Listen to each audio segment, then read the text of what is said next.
तो क्या गोजो जिंदा है? तो इसके हिंट्स हम लोग को मिल सकते हैं चैप्टर 241 और जुजुत्सु काइसेन।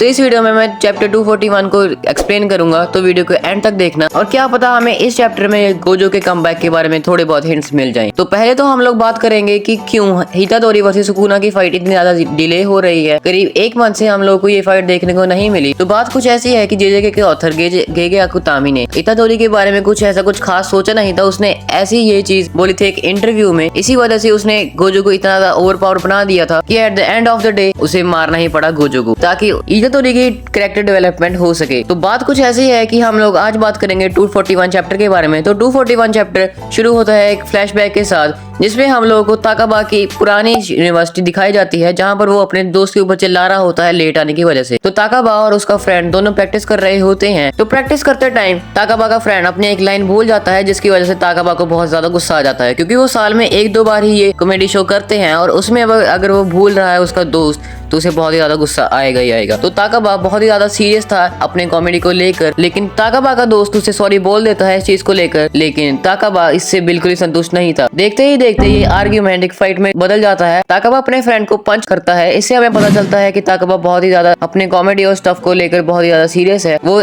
सबको हंसाना चाहता है, उसकी यही विल है, वो अटेंशन भी लेना चाहता है सभी से। तो फिर सीन चेंज होता है। ताकाबा एक बैठा होता है कुर्सी के ऊपर, यानी कि टेबल के ऊपर। तो वो अपने शो की फीडबैक्स पढ़ रहा होता है। फीडबैक बहुत ही ज्यादा नेगेटिव थी। इसे देखकर ताकाबा थोड़ा बहुत डीमोटिवेट हो जाता है। इस चीज को हम लोग अपनी लाइफ के अंदर भी एग्ज्यूम कर सकते हैं कि जब भी हमें कोई फीडबैक मिलती है नेगेटिव, तो हम थोड़ा बहुत डीमोटिवेट तो हो जाते हैं। लेकिन अगर हमारा कोई फ्रेंड होता है तो वो हमें मोटिवेट थोड़ा बहुत करने की कोशिश करता है। ऐसे ही ताकाबा का एक फ्रेंड भी उसे मोटिवेट करता है कि तुम फीडबैक के ऊपर इतना ध्यान मत दो, तुम अपनी 100% दो और लोगों को अपने आप ही तुम्हारा शो पसंद आने लगेगा। फिर से सीन चेंज होता है ताकाबा के बेडरूम के अंदर। तो ताकाबा सोच रहा होता है कि वो बहुत ज्यादा लोनली है। वो कहता है I'm so lonely and I can't get some of the attention of the audience. यहाँ पर ताकाबा बहुत ज्यादा निराश हो जाता है। लेकिन फिर से सीन चेंज होता है। ताकाबा और उसका यंगर सेल्फ आपस में बात कर रहे होते हैं। ताकाबा अपने यंगर सेल्फ को कहता है कि वो बहुत ही ज्यादा लोनली है, और वो ये भी कहता है कि अगर लोग उसे बहुत ही ज्यादा देखेंगे तो वो समझ पाएंगे कि वो कितना ज्यादा फनी है। उसके कॉमेडी को हर कोई समझ पाएगा,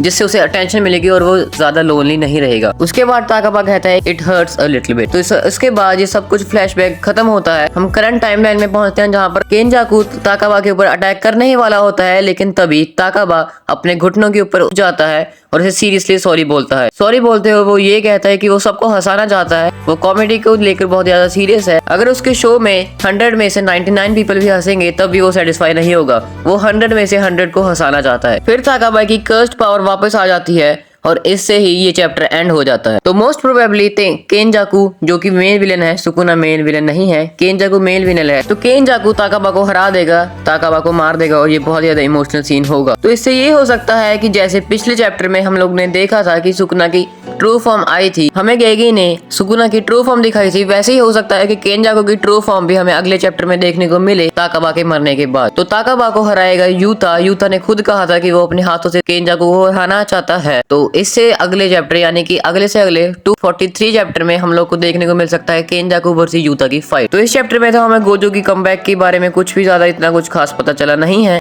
इसमें गोजो के ऊपर बिल्कुल ही फोकस नहीं हुआ है। इसमें सिर्फ ताकाबा की बैक स्टोरी के बारे में फोकस हुआ और ताकाबा वर्सेस केनजाकू की फाइट के ऊपर थोड़ा बहुत फोकस हुआ। तो वीडियो अच्छी लगी तो वीडियो को लाइक करो, चैनल को सब्सक्राइब करो। अगर ऐसी वीडियो अच्छी लगती है, आने वाले सभी चैप्टर्स को मैं एक्सप्लेन करने की पूरी कोशिश करूंगा। तब तक के लिए पीस आउट।